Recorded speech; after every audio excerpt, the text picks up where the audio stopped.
This tiny stand of trees at UVM's Aiken Forestry Laboratory off Spear Street could be the future of Vermont maple, because this spring, when the sap starts flowing, the taps will be tended by students in UVM's brand new Maple Club.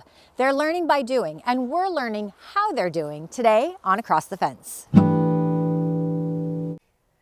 Hello, Vermont. There are more than 200 student clubs at UVM for enthusiasts of everything from contra and folk dancing to dairy and beekeeping. But until recently, there's never been a Maple Club. My guests today decided to change that. Joining me are Emma Griffith and Walt Regan Loomis. Emma is a senior studying plant biology who's the first president of UVM's new Maple Club, and Walt is a junior plant biology major currently serving as the club's vice president. Emma and Walt, welcome. Thank you. So much. It's so nice to have you guys here today. Yeah, so what did you think of our little journey out to Aiken to go and check out the taps of the trees? It looked like a nice day. We enjoyed tapping and a nice sunny day. And that just happened, right? Yeah, it was this past Saturday. Okay, so those were fresh tap lines that we were getting a chance to take a look at. Yes, absolutely. And cool. Probably new sap running too with early on in the season. I did not see any sap running in there yet, but I was not looking super closely. There you go. There you go. Well, tell us a little bit about how did the two of you get interested in maple?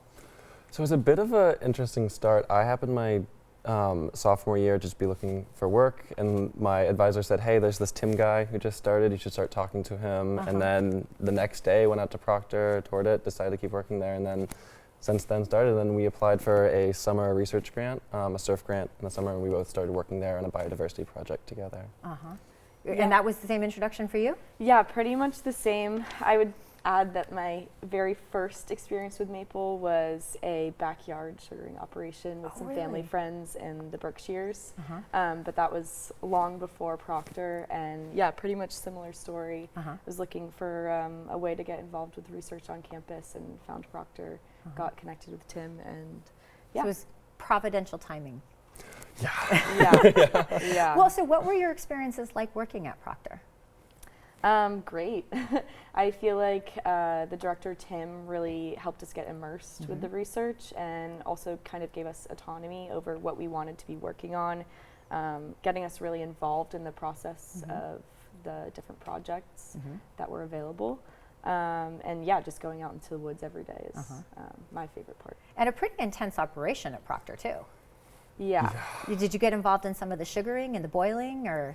Not quite the boiling it takes, especially you got to sort of earn your stars and stripes, especially there with some of the really long hours, and with Proctor being a little bit further away from UVM, that mostly went to some of the technicians like Wade who are running it. But it was a blast. We got to be involved in a lot of the long-term research and sort of the data accumulation for a lot of the projects. Were you surprised by anything that you learned about sugaring operations when you were at Proctor? Because, I mean, you'd never really done it before. Although, did I hear, so you had done some backyard sugaring a little bit. Yeah. Hadn't you also worked on a sugar bush before? Okay. So I had taken a gap year and spent some time working at a sugar bush in upstate New York. And I didn't make it quite till the sugaring season, but I had a blast there setting up for them and helping out. So you got to Proctor, and you were working on a project that had to do with wildlife, too, in the sugar bush? Is that what you're doing? Yeah, so initially at Proctor, we were both just kind of helping with the daily hands-on stuff and then a couple of research projects, but then over the summer that was a biodiversity project. So we each kind of had our respective avenues for that. I handled fungal biodiversity and Walt looked at bryophytes. Wait, looked at what? Bryophytes? What are bryophytes? Basically your mosses, your liverworts and hornworts. Okay, because well, see, now this is what I think that this brings home is the fact that maple, I mean, we think about the sugaring operations, but this is still very much something that lives in the world of plant biology, right? I mean, these are giant trees, so we're talking about forest ecosystems, everything that ensures the health, et cetera, of the trees. Pretty cool. Did it surprise you that there was not already a Maple Club at UVM, like once this idea started to percolate? Absolutely. Yeah. A little shocking, right?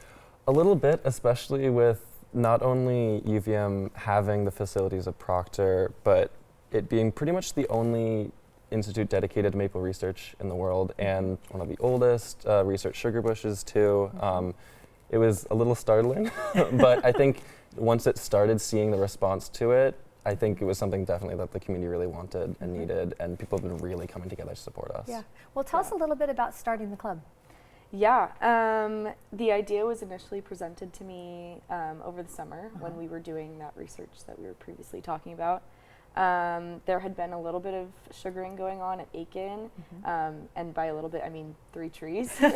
So not a lot, but just enough to kind of get the ball rolling. And some of the lab coordinators and people working over there were like, hey, let's get students involved.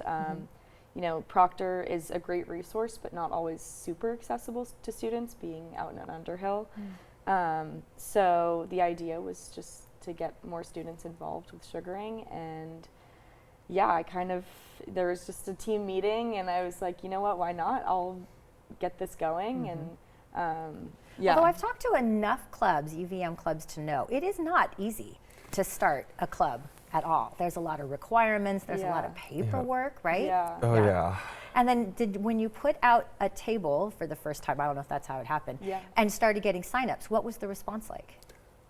Awesome. It was sort of overwhelming support. It's been really wonderful to have that sort of movement and push from students behind us. I think our first technical event was a freshman event during orientation, and it was for the students who are currently in CALS, and it was amazing. It was so much fun. We had some other CALS clubs out there, such as UVM Dairy, and the students were so excited about it. They were already wanted to know when the next events were, when the sugaring season were, and so many people had good questions too, and really invested. Yeah. Well, what kinds of activities do you do?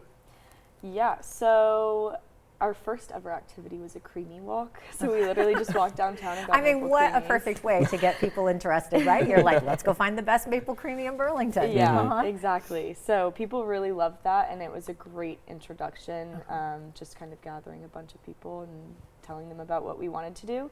But since then, we've had a number of little informational talks from Vermont Audubon or from Proctor ourselves, I guess, about maple, and making sure students really know how things work or are able to learn at least a little bit more.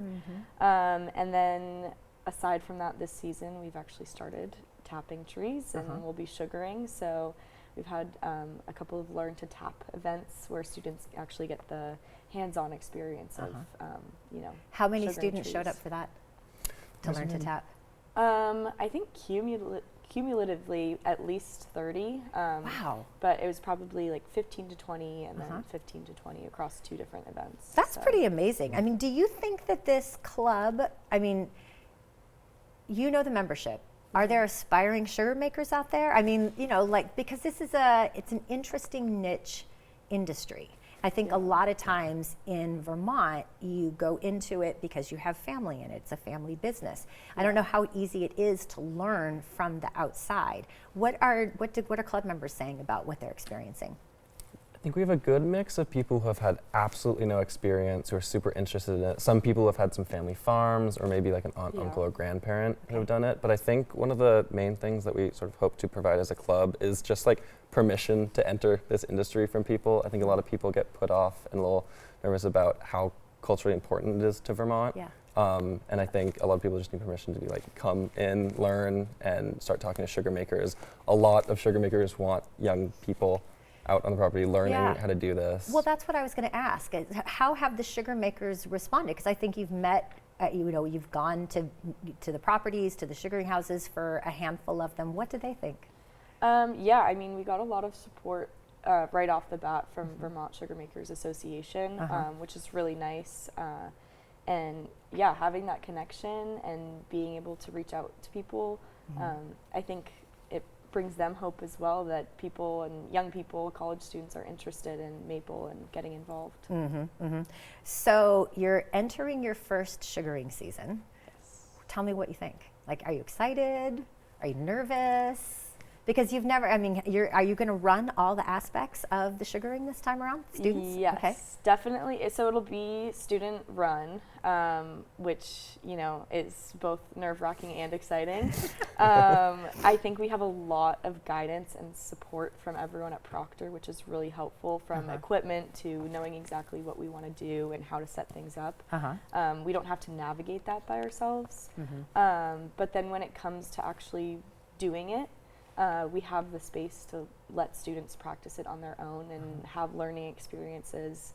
So yeah, it'll be a little trial and error, definitely. None of us are maple experts by any means, but we have the guidance from the experts, which is really nice. Yeah. Well, how actually involved are the folks at Proctor? You mentioned Tim. How involved are they in the club?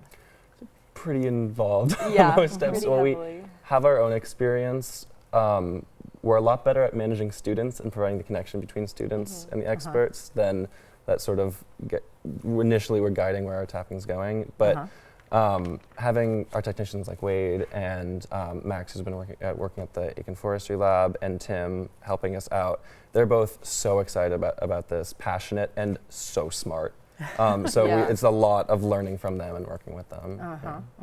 Yeah. So have you already thought through this sugaring and like what you're going to do with the maple syrup? Like, I mean, how much do you think you're going to be able to make off of this stand? Yeah, so right now we have 24 trees tapped, I believe. Okay. So that will at least get us about 24 gallons of sap per day, which is a lot to manage, but that doesn't necessarily mean it's a lot of syrup that we're producing, because that pairs down with all the boiling. But I think initially with the syrup, we would love to just gift it back to the people who are helping us be here as a club. And then from there, whatever we have left over, maybe selling or sharing with our students would be really great. Pretty amazing. I am so excited for this. I'm hoping that I'm going to get a taste of some of this maple syrup. Absolutely. Okay, real quick, very quick, like in 5 seconds. What would you say maple syrup tastes like? We've been talking about this week on Maple Week. Okay. One flavor, but you have like 2 seconds. It's very unique. I would say very sweet and rich. Sweet and rich? Yeah, rich, I think is the word I'd have to go with. Yeah. Okay, pretty good. All right. Well, Emmett and Walt, thank you for joining me. It has been so much fun learning more about the club. And as always, Vermont, thank you for learning and exploring with me today. And thanks to the team that makes Across the Fence possible. I'm Amy Fenley. This is Across the Fence. Come back and let's learn and explore again tomorrow.